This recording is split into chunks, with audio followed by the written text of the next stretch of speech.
Alright, so there's obviously no such thing as the perfect place to live. And to be honest, Denver, Colorado is far from the perfect place to live. So obviously, Denver is a great place to live. That's why I'm living here. And that's why a ton of other people have decided to relocate to Denver, Colorado and stay in Colorado. But that's not the point of the video today. And in fact, in today's video, we're going to talk about all of the reasons you should not live here. Because the worst thing that could happen is you relocate here and find out it's not the right fit. We're going to talk about those 11 points that frustrate people today. So hopefully you don't make that mistake of moving here when it's not the right fit in the first place. Hey, my name is Michael Caraway. I'm a realtor and an insurance agent here in the Denver, Colorado area. And I help people buy, sell, and protect their homes. So the first negative I can think of is the cost of living in Denver, Colorado, and specifically in the housing sector. If you're going to buy a house in Denver, Colorado, you're definitely going to be having to spend way more money than if you were in the Midwest or in some other more affordable areas in the United States. The median sales price on the south side of Denver, where a lot of people are relocating to, is about $595,000. But trust me, it goes way up from there. This obviously depends on what that criteria is for you when you are looking for a home. If you're okay with a smaller footprint and you're okay with a little bit older home, maybe it needs some updating, then you know that 595 mark, you should be able to get underneath that. But if you're looking for more square footage, you know, you're getting up above 3,000 square foot, you want a newer home, you don't want to have to do all the updates, then you're definitely going to be creeping up to that $700,000 mark and above. But again, this varies so drastically depending on if you're looking up more on the north side of Denver or on the south side or wherever you're looking. It completely changes all over. But the rule of thumb is Denver is a little bit more expensive on the housing front compared to other major cities in the US. Now, another negative I need to fill you in on is that traffic is just not great in Denver. Now, if you're coming from another major city, then you're probably already used to traffic. But when my wife and I moved out here for the first time, we were moving from Iowa, small town Iowa, where there was not traffic at all. You know, traffic is not great here, but it was overwhelming for us the first time when we moved here because we had never experienced it. However, we ended up moving way down to Dallas, Texas, and lived down there for about 4 years. What I will say is that after dealing with traffic in Dallas, where it seemed like it was always busy and always extremely congested, moving back here and experiencing Denver again, I have a little bit of a different lens now. There's definitely some specific areas where traffic is really an issue. Now, obviously, I-25 is kind of that main interstate that's going north and south in Denver. And again, during rush hour, you're always going to be experiencing traffic. If you're living way down south, down towards like Castle Rock, and you're commuting to downtown Denver, you're easily going to be spending at least an hour in traffic if you're leaving in those prime core commuting hours. That being said, if you're leaving in those off hours, then you could easily get down in about 35 minutes. I typically find that the traffic on the north part of Denver, let's think, you know, Erie, Colorado, down into Denver using 25, that's a little bit better than the south side in my opinion. It doesn't get as congested, it's not as populated up in that area, but you still do get rush hour traffic. You're still going to be spending that 45-minute to an hour mark to get to downtown Denver if you're leaving on the very north part of the metro area like Erie. C470 is another pain point in specific areas. Now I'll say if you're going from 25 to the airport, which is basically going northeast, then it's really never congested. You're never going to have any issues there. Same if you're going from the airport up north, up towards Erie using 470. That's good too. Really the pain point for 470 is going to be from about Lone Tree, Colorado over to Golden, Colorado. That little stretch there gets a lot of traffic. There's a lot of commuting for both work and to get into the mountains on that 470 corridor. So just be aware that that does get pretty congested as well. And the biggest nightmare in all of Denver is going to be 70 going from Denver to the mountains. So 70 is going to be the most popular way to get into the mountains, especially if you're going to go to places like Breckenridge or Vail or whatever. That is the main point of access into all the outdoor recreation that the Denver area offers. So during the winter, on the weekends, it's going to be extremely congested. You're definitely going to have stop and go traffic from the Denver area to places like Silverthorne or Breckenridge and Vail. So you have to prepare to spend a lot of time in the car. The worst I've ever seen it is it took about 4 hours to get from Denver to Breckenridge, and that was like, you know, big snowstorm. But I would probably account for about 2.5 to 3.5 hours to be able to get to some of those ski resorts during the prime hours when people are leaving in the morning on the weekends to go skiing. You also see a lot of congestion on 70 during the summer, especially on the weekends when you see people going out and camping a lot of time, or in just those core times that you're seeing a lot of people come into Colorado to do family vacations and all of that. 70 is pretty busy then as well. Another frustration that a lot of people have about Denver, Colorado is the homeless and crime issues here. Now it seems like everybody has, opinion on why there's, higher homeless rate here and a higher crime rate here compared to other areas. At the end of the day, I can't point to one reason or another. But what I can tell you is that, Colorado does have one of the highest rates of car theft in the entire United States. Again, don't know why. I'm not a cop. I'm way unqualified to answer that. And you are seeing a lot of homeless people out and about, especially as you get into Denver proper and you get to downtown Denver. You see a lot of homeless camps and you see a lot of homeless people out and about. And for the most part, it's not an issue. They kind of keep to themselves. But I have been hearing a lot of people complain about the fact that, when you pull up on the off-ramps for the interstate, homeless people come up and knock on your windows or try to clean your windows and all that kind of stuff. And again, I don't think it's necessarily an issue to prevent somebody from moving to Denver, but it is something to at least know about before moving here, just so you can be aware of it. Another frustration is that insurance can be kind of expensive out in Colorado compared to other states. I mean, just for example, the car that we used to insure in Iowa costs about the same amount for the entire year as it does for 2 months in Colorado.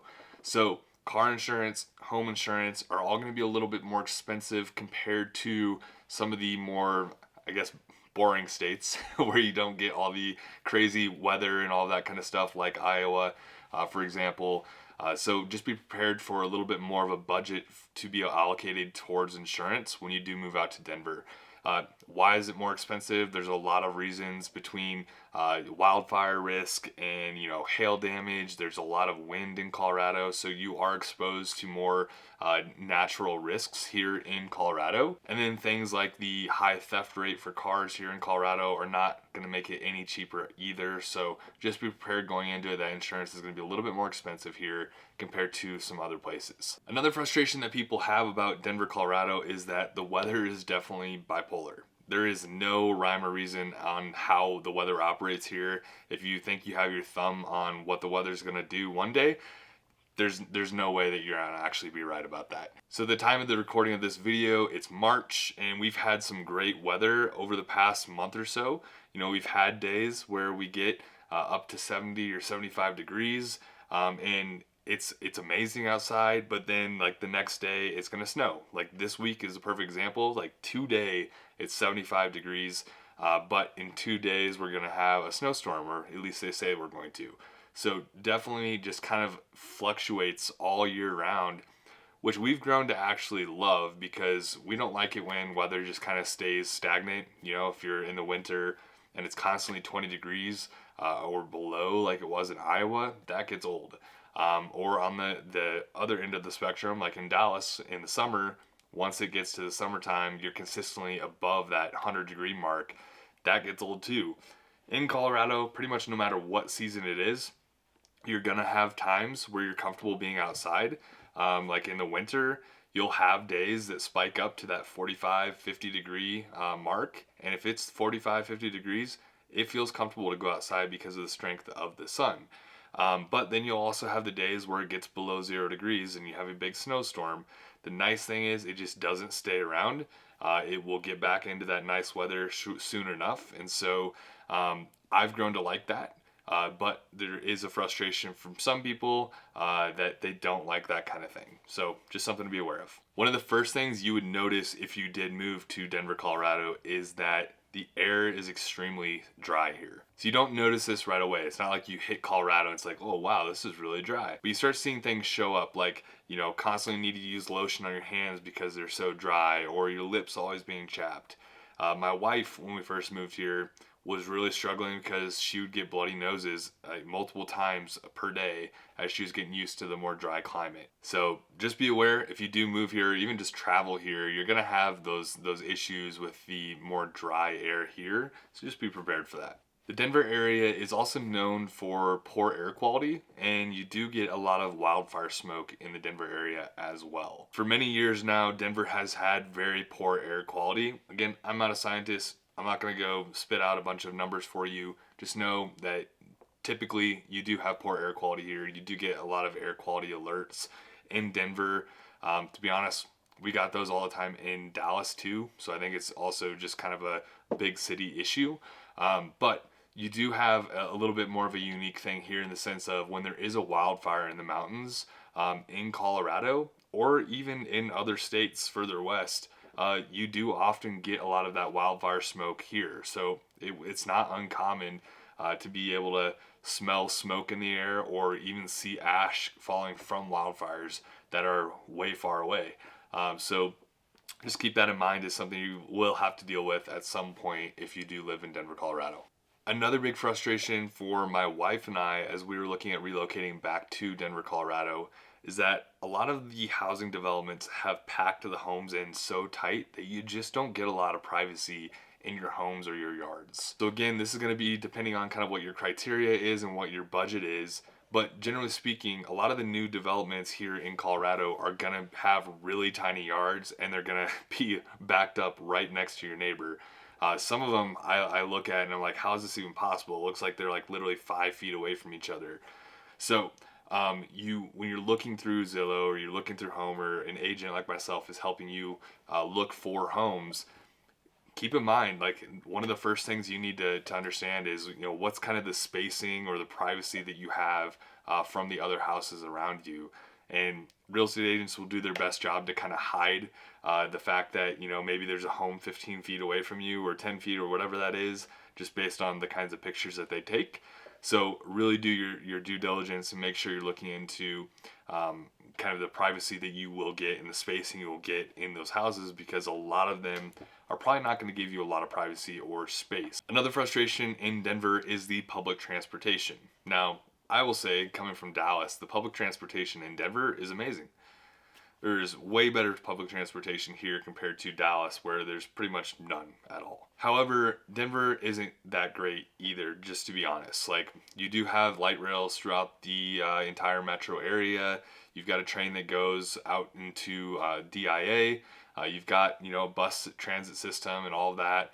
But relying on public transportation in Denver specifically, and especially if you're looking more out in the suburbs, it's a little bit more of a challenge.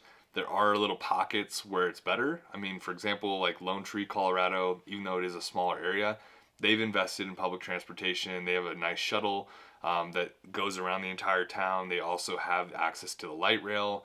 So you do have some pockets like that that are better for public transportation, but generally speaking, it is a little bit more of a challenge in Denver. And the last thing I hear people talk about is that the altitude is a real thing here in Denver.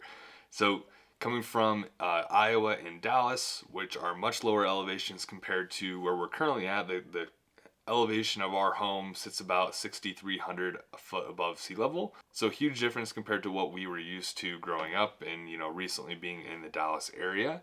And so that's one thing that we've really had to adjust to. It takes a while for you to get acclimated and feel like you're not constantly losing your breath as you're doing walks or you're going on runs and all of that.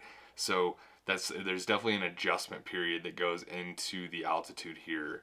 But there's also pros on the side of it because you are sitting a little bit higher elevation, the strength of the sun here is so much better, which is a blessing when it's in the winter and it's colder, because you can comfortably go outside when it's 40 degrees as long as the sun's out and you're out in it.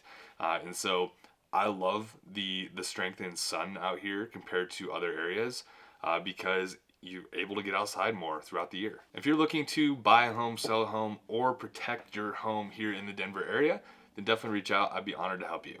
Until next time, I'll see you later.